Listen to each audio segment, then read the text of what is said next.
चलिए ध्यान दीजिए, आज हम लोग क्वेश्चन नंबर 24 देखते हैं। देखिए ये क्या कह रहा है। ये देखिए ऐसा क्वेश्चन हमेशा आपके एग्जाम में आते रहता है, ठीक है ना। तो इस पे थोड़ा आप ध्यान दीजिएगा, बहुत अच्छा कंसेप्ट बताएंगे, मात्र सेकंड में आप बनाइएगा, ठीक है। तो देखिए क्या कह रहा है। कह रहा है कोई धन राशि चक्रवृद्धि ब्याज से 3 वर्षों में 2400 रुपया, 4 वर्षों में 2520 रुपया हो जाती है प्रति वार्षिक दर, यानी दर हमको ज्ञात करना है। तो ध्यान दीजिएगा, 3 वर्ष में कितना धन हो रहा है, 2400 रुपया, और 4 वर्ष में कितना हो रहा है, 2520 रुपया, ठीक है। तो देखिए यहां 3 वर्ष का ये ब्याज है और ये 4 वर्ष का। कोई धन राशि चक्रवृद्धि ब्याज से 3 वर्षों में, सॉरी ब्याज नहीं है जी, ये धन है, ये अमाउंट है, ठीक है ना। 3 वर्ष में इतना रुपया हो जाता है, 4 वर्ष में इतना रुपया है। तो देख रहे हैं यहां समय का अंतर कितना है, 1 वर्ष, ठीक है ना, 1 वर्ष। तो 1 वर्ष यहां समय का अंतर है। यहां देखते हैं कितना का अंतर हो रहा है, यानी ये बड़ा है, 0 2 5 में से 4 गया 1, 2 2 कट गया। 1 वर्ष में 120 रुपया। तो ये एक बात बताइए, आपसे हम पूछे कि ये 120 रुपया क्या है, तो आप सीधा बोलिएगा कि 3 साल में इतना रुपया होता है, 4 साल में इतना रुपया हो जाता है। तो आप सीधा कहिएगा जो ये 120 रुपया है ये क्या है, आपका ब्याज है, ठीक है ना, इंटरेस्ट है। तो अगर हम ये पूछें कि अच्छा ठीक है ये ब्याज है, तो ये ब्याज किसका है, तो आप क्या कहिएगा, कहिएगा कि ये 2400 रुपया था, 2400 रुपया का ये ब्याज है, यही ना आप कहिएगा, 2500 का थोड़ी कहिएगा। तो 2400 रुपया का ये कितना ब्याज है जी, 120 रुपया। हमको निकालना है दर, तो आर निकालना है। तो 120 रुपया 2400 का कितना प्रतिशत है, यही प्रति वार्षिक दर का मतलब यानी प्रतिशत। तो 120 रुपया जो है 2400 का कितना प्रतिशत है, तो चलिए निकाल लीजिए। तो 2400 का 120 कितना प्रतिशत है, तो 2400 टोटल हम लिखते हैं अमाउंट, नीचे 2400 ऊपर लिखेंगे 120, और कह रहा है प्रतिशत में, तो आप 100 से गुना कर दीजिए, ये हो गया हमारा प्रतिशत। 2 0 से 2 0 यहां कटाइए, 12 कम 12, 12 दूनी 24, 2 पचे 10, यानी 5%। मेरा वार्षिक दर क्या आया, 5%। अब देखिए एक और इसका तरीका है, ठीक है ना, एक और तरीका है। तो चलिए हम लोग वो भी तरीका जान जाते हैं।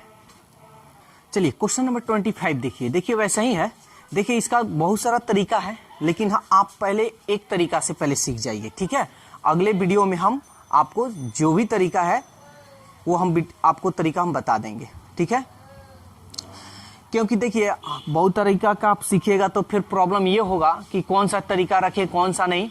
एक तरीका रखिए जो आपको सही कॉन्सेप्ट दे, और उस कॉन्सेप्ट से आप हर क्वेश्चन को बनाइए उस टाइप का, ठीक है।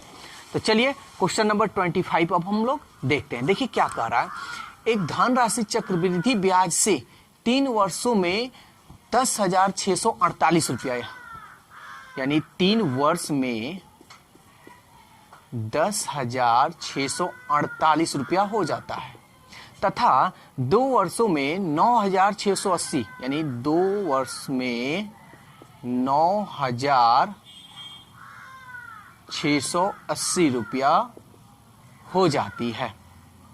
प्रति वार्षिक दर क्या, देखिए ये 3 वर्ष के बाद हो रहा है, ये 2 वर्ष के बाद, यानी ये अमाउंट आपका दिया है, ठीक है ना, मिश्र धन। तो यहां देखिए कितने वर्ष का अंतर है, 3 में से 2 गया 1 वर्ष का। तो सबसे पहले 1 वर्ष का अंतर जो आ रहा है, तो हम 1 वर्ष का यहां पे भी अंतर देख लेते हैं कितना हो रहा है।